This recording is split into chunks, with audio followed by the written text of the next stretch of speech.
அனைவருக்கும் இனிய காலை வணக்கம். இன்றைய பதிவில் நாம் சௌந்தரிய லகரியிலிருந்து 57வது ஸ்லோகம் பார்க்கலாம். இது ரொம்ப ஒரு ரசனைக்குரிய ஒரு ஸ்லோகம். அதனுடைய முதல் லைன் எப்படி ஆரம்பிக்குன்னா, திருஷா திராகியஸ்ய தரதலித நீலோத்பல ருச்சா அப்படின்னு ஆரம்பிக்கும். எல்லாமே திருஷா திராகியஸ்ய தரதலித எல்லாமே மூணாவது தானா தான். இப்போ அந்த பாட்டுடைய அந்த ஸ்லோகத்துடைய இரண்டாவது வரியில் தான் சிவேங்கிற வார்த்தை வரும். அதனால் நம்ம சிவேன்னு ஆரம்பிச்சுக்கலாம். சிவே அப்படின்னா மங்களங்களை அருள்பவளே. திருஷா திருஷா அப்படின்னா கடைக்கண் பார்வை தீட்சண்யத்தால். திராகியஸ்ய அப்படின்னா அதிக நீளமுள்ளன்னு ஒரு அர்த்தம் வச்சுக்கலாம். தீர்க்கமானது அப்படின்னு ஒரு அர்த்தம் வச்சுக்கலாம். தரதலித மூணாவது தரதலித கொஞ்சம் மலர்ந்த மூணாவது தரதலித கொஞ்சம் மலர்ந்த. நீலோத்பல ருச்சா அதாவது நீலோத்பல மலர், கருணைதல் போல் பிரகாசிக்கக்கூடிய மலர். அதுதான், அதாவது ஒரு ஒளிவிடக்கூடிய மலர். அப்போ முதல் வரி எப்படி வரும்னா, திருஷா திராகியஸ்ய தரதலித நீலோத்பல ருச்சா அப்படின்னு வரும். ஸோ அர்த்தம் சிவே அப்படின்னு. அந்த சிவே இரண்டாவது வரியில் வருது, நம்ம இங்கேருந்து எடுத்துக்கலாம். சிவே மங்களங்களை அருள்பவளே. திருஷா அப்படின்னா உன்னுடைய கடைக்கண் பார்வையால், தீட்சண்யத்தால், கடாட்சம்னு சொல்கிறோம் இல்லையா, அதனால் திராகியஸ்ய அதிக நீளமுள்ள, தீர்க்கமான, தரதலித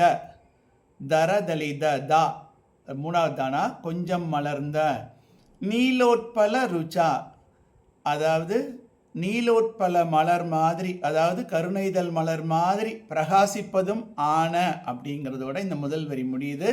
இரண்டாவது வரி, அதாவது ஸ்லோகம் 57 இரண்டாவது வரி பார்க்கலாம். சௌந்தரிய லகரி ஸ்லோகம் 57 இரண்டாவது வரி எப்படி ஆரம்பிக்குதுன்னா, தவியாம்சம் தீனம் ஸ்னபய கிருபயா மாம் அபி சிவே. இதான் அந்த இரண்டாவது வரி. தவியாம்சம் தீனம் ஸ்னபய கிருபயா மாம் அவி சிவே. இந்த சிவே தான் நம்ம முதல் சென்டென்ஸ்லேயே எடுத்துட்டோம். அதாவது இதில் நமக்கு தெரிஞ்ச நிறைய, இந்த ஸ்லோகத்திலேயே இந்த இரண்டாவது வரியில் நமக்கு தெரிஞ்ச நிறைய வார்த்தைகள் இருக்குது. கிருபை அப்படின்னா கருணை. ஸ்னபய கங்காஸ்தானம் ஆயிடுச்சான்னு தீபாவளி டைமில் கேட்குறோம். அதான் ஸ்னபய நீராட்டுறது, நீராட்டி வைக்கிறது. தீனன் அப்படின்னா என்ன அர்த்தம்? ஏழைன்னு அர்த்தம். அப்போ நான் முதல்ல இந்த அர்த்தம் சொல்கிறேன். தவியாம்சம் உனக்கு வெகு தூரத்தில் இருக்கும். நான் உன் பக்கத்தில் இல்லைம்மா, உன் கடைக்கண் பார்வையிலேயே நான் இல்லை, நான் தள்ளி இருக்கேன். தீனம் நான் ஏழைம்மா, ஏழையாகிய. மாம் அபி சிவே, மாம் அபின என்னையும், சிவே மங்களங்களை அருள்பவளே. கிருபையா கருணையால், ஸ்னபய நீராட்டிவை. அப்போ இன்னொரு வாட்டி ரிப்பீட் பண்ணலாம். தவியாம்சம் தீனம் ஸ்னபய கிருபயா மாம் அபி சிவே. அதாவது தவியாம்சம் உனக்கு வெகு தூரத்தில் இருக்கும், தீனம் ஏழையாகிய, ஸ்னபய ஸ்நானத்திலிருந்து வருதுன்னு வச்சுக்கிங்களேன், நீராட்டிவை, கிருபையா கிருபை கருணையால், மாம் அபி என்னையும். அப்போ உனக்கு நான் பக்கத்தில் இல்லை, உன் கடைக்கான் பார்வையில் நான் வரனான்னு தெரியல, நான் ஏழை வேற, ஆனால் என்னையும் உன்னுடைய கருணை பார்வையால் நீராட்டிவை, கருணையால் மூழ்கடி, கருணையால் நீராட்டிவை அப்படின்னு இந்த இரண்டாவது வரி போகுது. அடுத்து மூன்றாவது சௌந்தரிய லகரி ஸ்லோகம் 57 மூன்றாவது வரி. மூன்றாவது வரி எப்படி வரும்னா, அனேநாயம், அனேநாயம்னு ஆரம்பிக்குது. அனேநாயம் தன்யோ பவதி ந ச தே ஹானி இயதா அப்படின்னு வரும். நான் பிரித்து சொல்கிறேன் அழகா. அது சிரமம் கிடையாது. அனேனாயம் அப்படிங்கிறத எப்படி பிரிக்கணும்னா அனேன அயம். அனேன அப்படின்னா அதனால், அயம் அப்படின்னா இவன். அதாவது உன்னுடைய கருணை பார்வையால் நீ நீராட்டி வச்சீன்னா இவன் அப்படின்னு அவர் சொல்கிறது. ஆதிசங்கரர் தன்னை சொல்லிக்கிறாரு. இன்டைரக்டாக என்ன சொல்கிறாரு? எல்லா பக்தர்களையும் சொல்கிறாரு.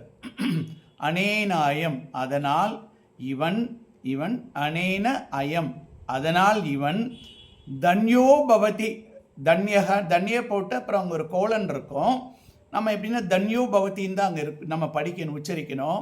அப்படின்னா என்ன அர்த்தம்னா உன்னுடைய கருணை பார்வையால் இவன் செல்வந்தனாக ஆகிவிடுவான். நீ ஒரு பார்வை பார்த்தீங்கன்னா போதும் நான் செல்வந்தனா ஆயிடுவேன் அப்படின்ட்டு. அந்த மூன்றாவது வரியின் முடிவு பகுதி எப்படி வரும்னா ந ச தே ஹானி யதா, ந ச தே ஹானி யதா, ந தே ந ச ஹானி, இந்த 3 இதை மட்டும் எடுத்துக்கலாம். ந ச ஹானி அப்படின்னா ஹானினா நஷ்டம். உங்களுக்கு என்னங்க ஹானி அதனாலன்ற நம்ம அந்த காலத்துலலாம் பேசுவாங்க. ந ச ஹானி அப்படி இல்லை, ஒரு நஷ்டமும் இல்லை. எதனால்? உன் கருணை பார்வையை நீ என் மேலே செலுத்துறதுனால. அதனால் அனேனாயம் தன்யோ பவதி, அதனால் இவனாகிய ஆதிசங்கரரும் மற்ற ஜனங்களும் மற்ற மக்களும் தன்யோ பவதி செல்வந்தனாக ஆகிவிடுவான் இல்லை ஆகிவிடுவார்கள். அதனால் ந தே ஹானி ஒரு நஷ்டமும் இல்லை.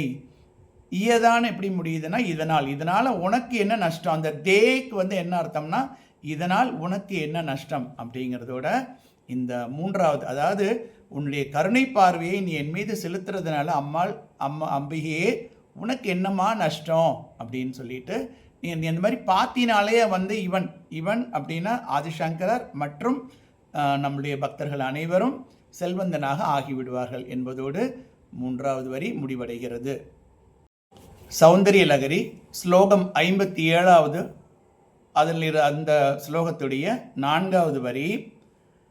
இப்போ இந்த வரி ரொம்ப ஒரு கவித்துவமாக இருக்கும் பாருங்களேன். வனே வா, காட்டில் ஆயினும், மனம் நமக்கு தெரியும் இல்லையா, வனம்.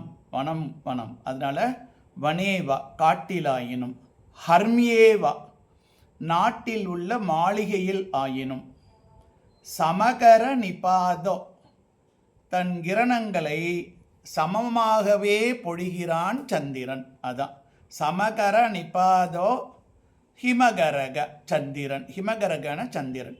அதனால் பாருங்கள், இந்த 4வது இன்னொரு வாட்டி ரிப்பீட் பண்ணுறேன். வனே வா காட்டில் ஆயினும், ஹர்மியே வா நாட்டில் உள்ள மாளிகையில் ஆயினும், சமகர ஒரே மாதிரி, நிபாதோ தன் கிரணங்களை சமமாகவே பொழிகின்றான். யார்? ஹிமகரக அதாவது சந்திரன். அதனால் அவருக்கு இதனுடைய அர்த்தம் என்னன்னா, அதனால் சந்திரனுக்கு என்ன நஷ்டம் அது மாதிரி. அதாவது காடு அப்படிங்கிறது தூரத்தில் இருக்கக்கூடிய ஒரு ஏழை, கோயில் பக்கத்துலேயோ அம்பாள் பக்கத்துலேயோ இல்லாத ஒரு ஏழையை நம்ம காடுன்னு உருவகப்படுத்துகிறாரு. பக்கத்தில் இருக்கிறவங்க, ரொம்ப நெருக்கமாக இருக்கிறவங்க, பூஜை செய்கிறவங்க, கோயிலுக்கு அடிக்கடி வர்றவங்க, இவங்களை என்னென்னா மாளிகைன்னு அந்த மாதிரி உருவகப்படுத்துகிறாரு. காட்டில் ஆயினும் நாட்டில் உள்ள மாளிகையில் ஆயினும் தன் கிரணங்களை சந்திரன் கூட சமமாக தான் பொழிகிறான். சந்திரனே சமமாக பொழிகிறப்ப அம்பாள் நீ எப்படி இருக்கணும் அப்படிங்கிற மாதிரி சொல்கிறாரு.